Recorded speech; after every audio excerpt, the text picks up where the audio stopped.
So great to have you back. John is the guest that needs no introduction. So before we start, talk about disruption. I think a lot of people want to know what you are doing after your 30-year civil servant life, and after not becoming chief executive, I would say. So I know you're hosting radio show, you know, DJ. You're also vice chairman of Iron Pacific in fintech. So are you disrupting the world these days, John?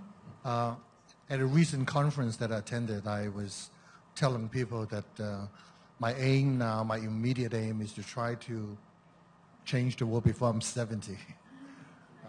And I've been keeping myself busy. My wife likes that because it keeps me out of her hair.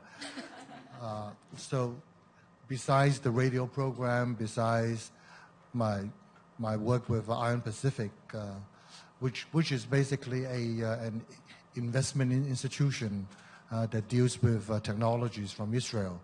And we pay a lot of attention to biomedical things, as well as a lot of artificial intelligence type of applications. There's some really exciting things on the horizon. I'm also the chairman of an IT company called BVL, and we are introducing a one-click lock-on system that would be easy to use and secure for all the mobile transactions that require a SIM function. And this is going well, and we're keeping ourselves busy. And a couple of months ago, I started a nonprofit called Esperanza. We're aiming to set up a platform where we have a network of communities involving civic enterprises where we can collaborate and sort of promote a movement of change in our society for the good. So I can see you have a full plate. That's a lot. It's quite a bit. Yeah, your resume is getting longer and longer, I can tell. Yeah, keeps me busy. Probably just as busy as when I was working. But the big difference is that I'm only doing things that I like to do now. I don't know what that means, John. Marcus touched on interest rates. Will still go up once or twice next year. I know on Bloomberg TV you talked to Yvonne, David, and Rich about property market in Hong Kong. Sitting here, we either have a property or we are renting. I know you're still renting. I'm renting. And you said you're not buying.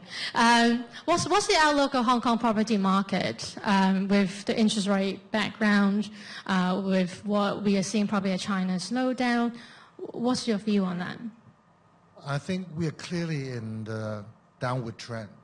That's quite clear. A lot of my friends in the development sector telling me that they have to give much higher commissions to the agents, up to 6-7%, in order to entice them to try to sell some more property. And the agents have the flexibility of using some of that commission to make the price cheaper for the clients.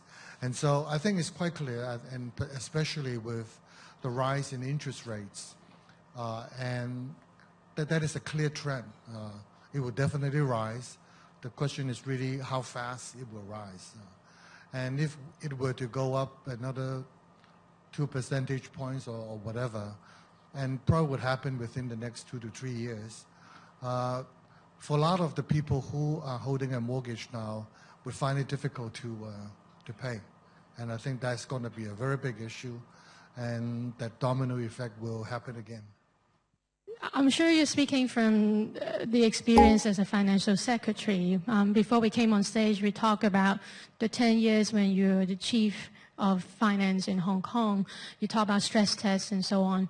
We're talking about potential financial crisis in 2020 or at some point when we know economy is in cycles. What was the experience kind of taught you, or what we can draw from the 10 years that you were in the government, particularly in that seat, I mean? Yeah, well, actually, when I've been in government for about 30-something years, and during my time, we've seen quite a few crises. The first ones, and more than one, is when I was the administrative assistant to Pierce Jacobs. I was the first AA to a financial secretary, and that was in 1987. And from 1987 to about 91, and so we experienced quite a few of that.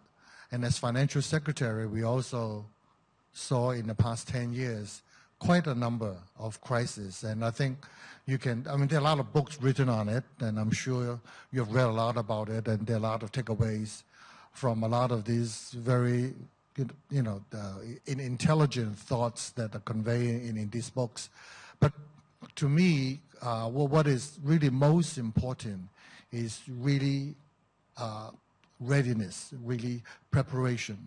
I remember quite clearly during my 10 years, I would meet with my essential financial guys, the chief executive of MA, together with the chairman of, the chief executive of SFC, as well as the stock exchange. On a weekly basis, we would talk about what's coming up. Maybe towards the end of a month, there could be a lot of things happening, especially with the end of the month on a long weekend. This is something that we worried about, and ahead of time, we would ask them to do certain stress tests and try to sort of to get prepared for any eventuality. And we've been doing that all through, and I think, you during the last 10 years, even though there were a lot of big things happening around the world, in Hong Kong, basically I think we got through okay.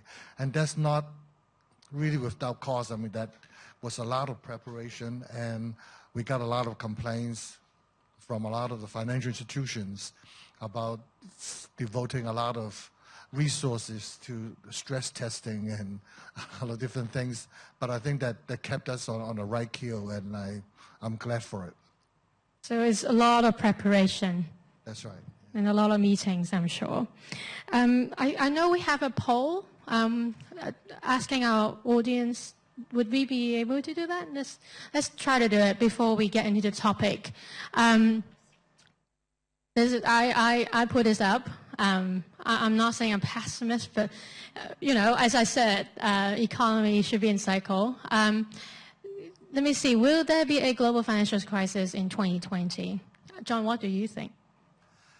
It's much harder to say now. I mean, because we have a bunch of populist leaders who don't abide by any kind of ideology, and a lot of the actions are quite random.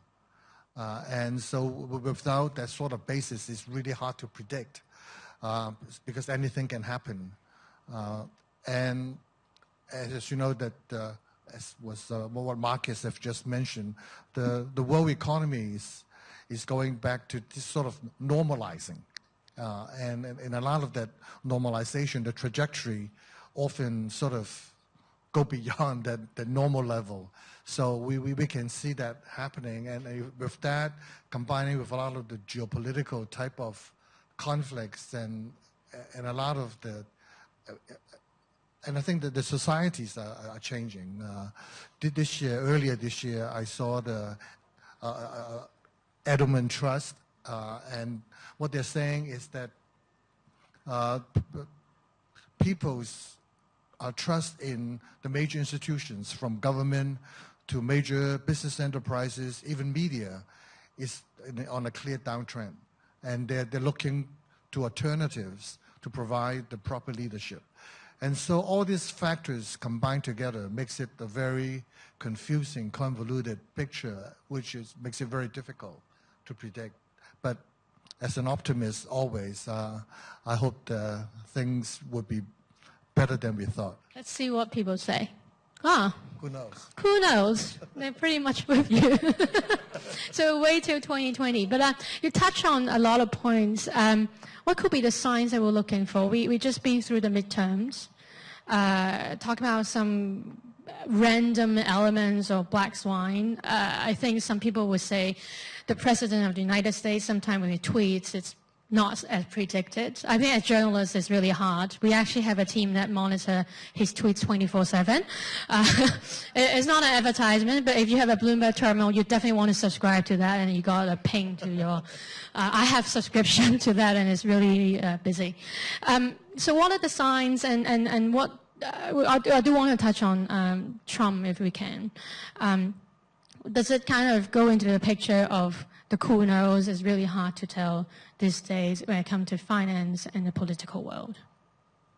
I think it's extremely difficult. I think Trump is, he may not have a really full appreciation what trade is all about, and a lot of the actions that he's taking is causing a lot of damages, because this sort of trade war, the so-called trade war, doesn't benefit anybody. I think it hurts everyone, and you know, I think manufacturers are okay.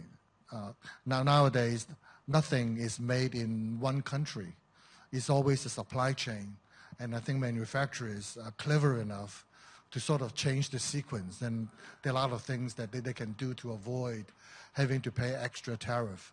But tariff on ex-factory prices are not that meaningful. I mean, just look at a pair of Nike shoes. Ex-factory price in China is probably about 20 renminbi, and by the time it gets to New York, it's about $100 US.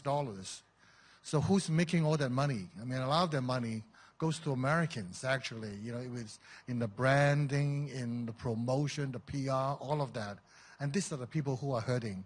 And at the end of the day, people in Costco, Walmart, they'll be paying more for all of that. So who is hurting whom? I mean, we really need to think about it, because it's a really strange situation that's happening. Do you see a way out? President Xi and President Trump should be meeting at G20.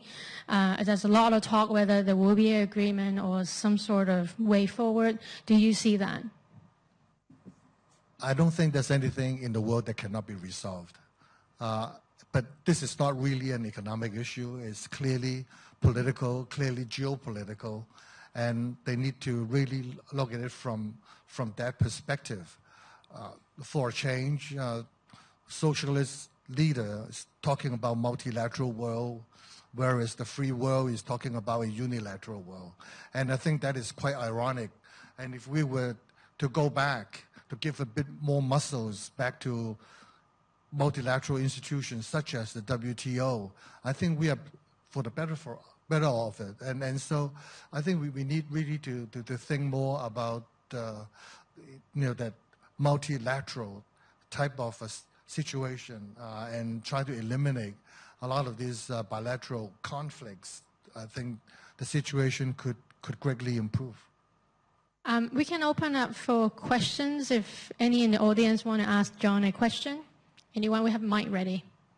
If not, I will continue. Okay, there you go, at the back. Do you have a mic? Yeah, thank you. Hi, John. Good to see you, man. One simple question. How ready are we for the next Hong Kong dollar crisis?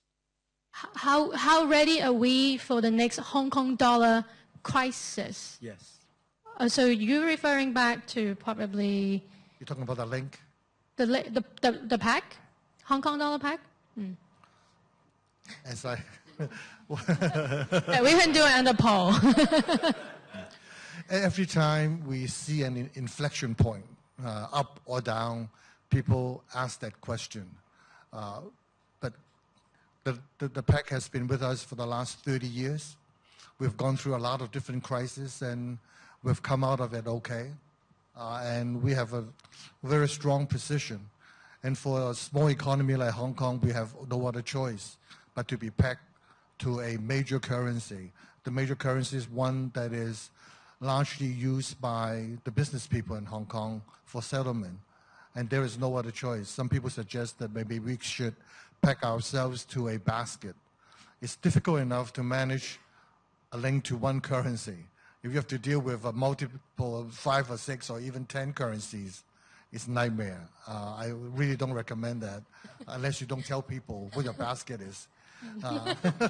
So you can change the basket anytime. How about the RMB? I think that's the other option that people put on the table. RMB, I mean, we are far from that. It's not the capital account is not open. It's not convertible. How do we do that in an international financial center where convertibility, flexibility is the key? So I don't think there is much alternative.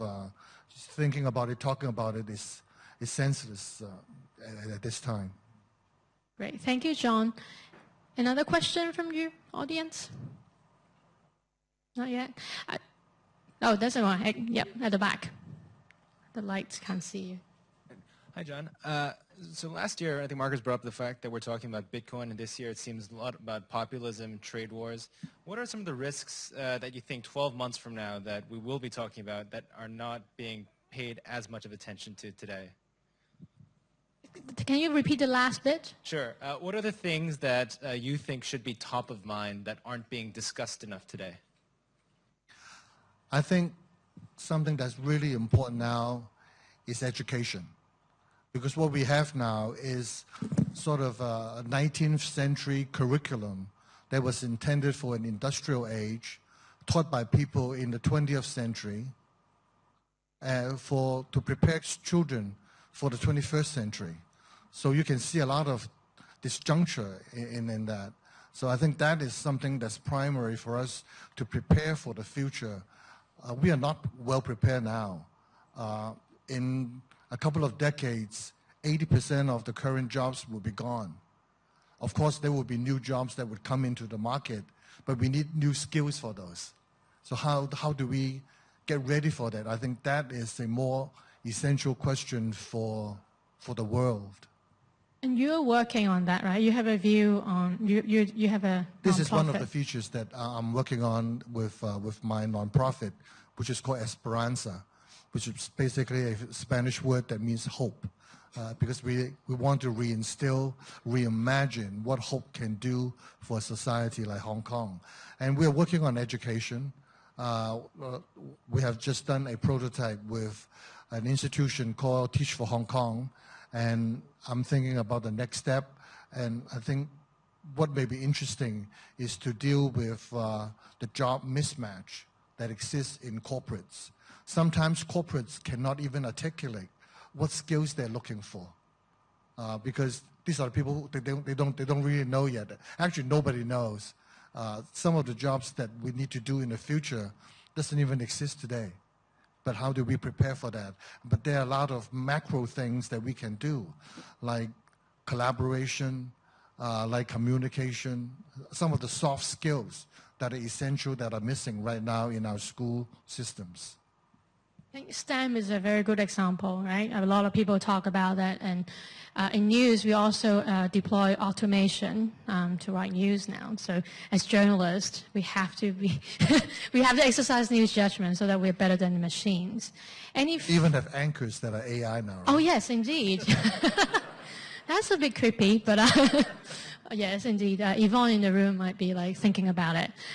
Any final question before we have to hand over to the next panel? No? All good. Anything that you want to add? No, I'm happy to be here. Great. Thank you so much, everyone. Thank you so much, John. Sure. Thank you.